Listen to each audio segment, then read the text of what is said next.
చిత్తూరు నియోజకవర్గంలో ఇసుక మాఫియా బరితెగించింది. చిత్తూరు శివారు పూనేపల్లి క్రాస్ వద్ద భారీ ఇసుక డంప్ నుంచి చెన్నైకు తరలిస్తున్న 6 ఇసుక లారీలను వైఎస్ఆర్సీపీ ఇన్ఛార్జ్ విజయానందరెడ్డి అడ్డుకున్నారు.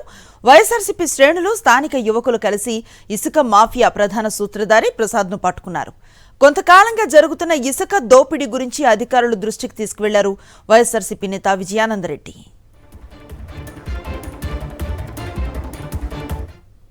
సాయంకాలాల్లో రోజు ఒక 20 నుంచి 25 16 టైర్ల లారీల్లో చెన్నైకి తరలిస్తున్నారు.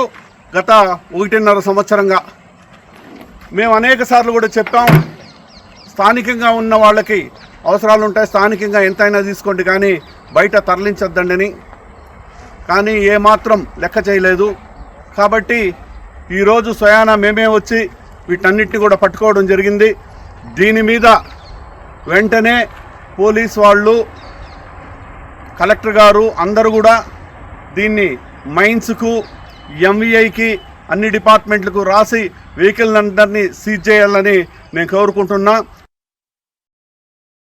మరిన్ని అప్డేట్స్ కోసం ఛానల్ను సబ్స్క్రైబ్ చేయండి. నోటిఫికేషన్స్ కోసం బెల్ ఐకాన్ పై క్లిక్ చేయండి.